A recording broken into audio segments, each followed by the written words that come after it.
আচ্ছা, আমি আর রক্ত দিতে রাজি না। আমি ব্যক্তিগতভাবে, আর এই যে স্লোগানটা হয়, দিয়েছি তো রক্ত, আরও দিব রক্ত, রক্তের বন্যায় ভেসে যাবে অন্যায়। কারণ আমি রক্ত কাদের জন্য দিব?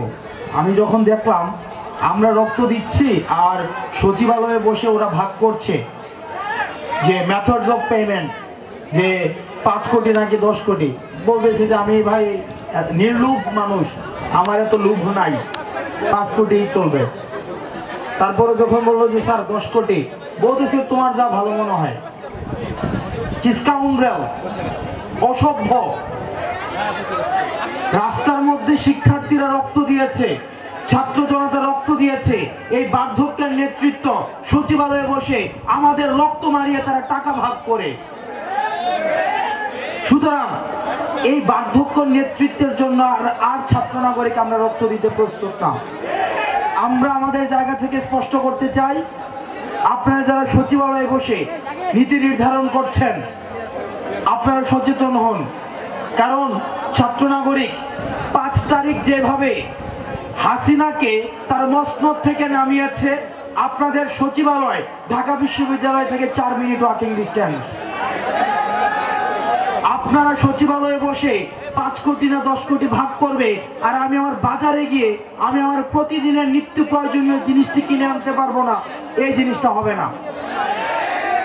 আপনারা বাজারে যাওয়া আছে, এখানে মানুষের বাজারে যান, কারা কারা বাজারে যান?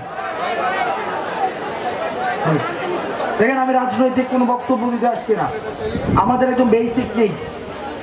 আন্দোলন কি সারা বছর আন্দোলন করব? আমরা সারা বছর রাস্তায় থাকবো? দেখেন, আমি আজকে বাজারে গেলাম, একটা বাজারে একটা মানুষ যে মধ্যবিত্ত আমাদের মতো, সে বাজার থেকে কখনোই যে একটা এই সাইজের ব্যাগ দিয়ে কখনো বাজার করে এখন বাজার করে বাসায় ফিরে আসতে পারবে না। আমরা আজকে এই সরকারের 2.5 মাস হয়েছে, 2 মাস হয়েছে, 2 মাস হয়ে যাওয়ার পরেও কেন বাজারের সিন্ডিকেটগুলো এখনো পর্যন্ত সচল থাকবে? বাজারে কেন যেই সবজিটা উত্তরবঙ্গে 30 টাকা, কি কারণে সেটা ঢাকায় এসে 100 টাকা হয়ে যাবে? সুতরাং আপনারা সরকারে যারা আছেন, আপনারা বিভিন্ন সরকারি সুবিধা নিয়ে আছেন, আমরা যারা রাস্তায় আন্দোলন করেছি, ছাত্র জনতা রক্ত দিয়েছে, তারা সরকারি সুবিধা পাচ্ছে না, তাদের বাসার বাজার সরকারি টাকায় তাদের ফ্রিজে আসে না। সুতরাং বাজারের সিন্ডিকেটগুলো ভেঙে দিয়ে সাধারণ মানুষের কাছে যেন বাজারগুলো পৌঁছে যায়, আপনারা সেই ব্যবস্থা দ্রুততম সময়ের মধ্যে করুন। না হয় ছাত্র নাগরিক এই সরকারের বিরুদ্ধেও কথা বলা শুরু করবে। আমাদের সাম্প্রদায়িক সম্প্রীতির সনাতন ধর্মাবলম্বীদের সবচেয়ে বড় উৎসব যে দুর্গাপূজা কিছুদিন পরে রয়েছে।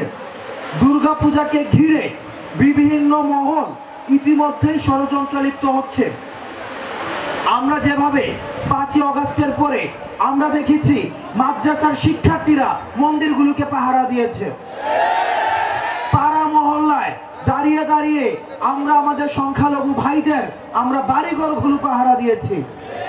সুতরাং এই যে সামনের পূজাটি রয়েছে, এই পূজাটি আমাদের যারা ভাইরা রয়েছে, অন্য ধর্মের ভাইরা রয়েছে, তারা যেন তাদের অনুষ্ঠানটি নির্বিঘ্ন পালন করতে পারে, সেটির জন্য আমরা আমাদের জায়গা থেকে নিরাপত্তা বেষ্টনী তৈরি করব এবং তাদেরকে যেন কোনো ধরনের হামলা, কোনো ধরনের সাম্প্রদায়িক কোনো ধরনের ষড়যন্ত্র, সেগুলোকে রুখে দেওয়ার জন্য আমাদেরকে প্রস্তুত থাকতে হবে।